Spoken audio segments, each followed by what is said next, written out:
জুলাই গণঅভ্যুত্থান স্মৃতি জাদুঘর যেন কোনো দলীয় ইতিহাস না হয়ে জাতীয় রূপ পায়, সেই আহ্বান জানিয়েছেন বিরোধী দলীয় চিফ হুইপ ও এনসিপির আহ্বায়ক নাহিদ ইসলাম। সকালে জাদুঘর পরিদর্শন শেষে তিনি অভিযোগ করেন, ভারতের স্বার্থ রক্ষায় সীমান্ত হত্যা এবং মোদি বিরোধী আন্দোলনের ছবি সরিয়ে ফেলা হয়েছে।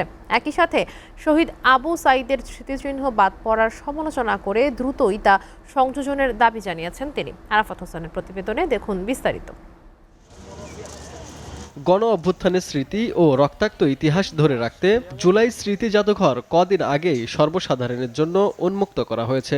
গণ অভ্যুত্থানের বিভিন্ন স্মারক, ছবি ও ভাস্কর্য দেখতে প্রতিদিন ভিড় করছে হাজারো মানুষ। এখানে ঘুরতে আসা বিভিন্ন বয়সের মানুষ তুলে ধরেন তাদের অভিজ্ঞতার কথা।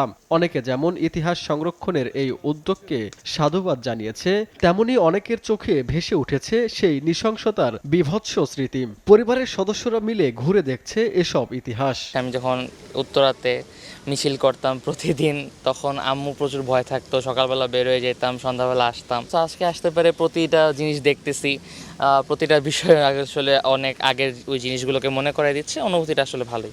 এখানে একটা রিকশায় লোক নিয়ে যাচ্ছে, সেটা দেখেছি।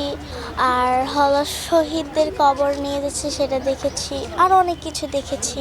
ভবিষ্যৎ প্রজন্ম এটা থেকে আমাদের শিক্ষা নেওয়া উচিত যে আমরা কখনো মাথা নত করে জাতি হিসাবে আমরা মাথা নত করে বসবাস করা উচিত না। এই যে স্মৃতি জাদুঘরটা ওদের জন্য হয়েছে, এজন্য আমি গর্বিত।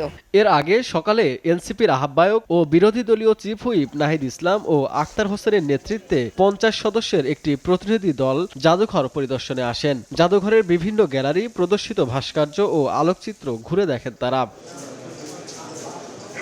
পরিদর্শন শেষে নাহিদ ইসলাম বলেন, জুলাই গণঅভ্যুত্থান স্মৃতি জাদুঘর যেন কোনো দলীয় সংগঠনের ইতিহাস না হয়।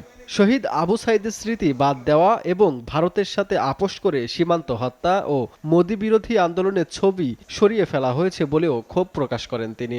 ফেলানির একটা ভাস্কর্য ছিল, সেই জিনিসগুলো সরিয়ে ফেলা হয়েছে। মোদি বিরোধী আন্দোলনের কিছু স্মৃতি ছবি ছিল, সেটা সরিয়ে ফেলা হয়েছে। এখানে যাতে কোনো ধরনের দলীয় ইতিহাস পরিণত না হয়, এটা একটা প্রকৃত ইতিহাস চর্চার জায়গা এবং একটা জাতীয় ইতিহাসের কেন্দ্রে যাতে আমরা এটাকে রাখতে পারি। জুলাই জাদুঘরটিকে সঠিকভাবে পরিচালনায় প্রয়োজনীয় জনবল নিয়োগ এবং দ্রুত আইন পাশ করে একে স্বায়ত্তশাসিত সংস্থা করার তাগিদ দেন তিনি। স্বায়ত্তশাসিত কাঠামো প্রয়োজন, আইন প্রয়োজন এবং প্রায় 200-র মতো জনবল এখানে প্রয়োজন। Arafat Hossain, SA TV, Dhaka.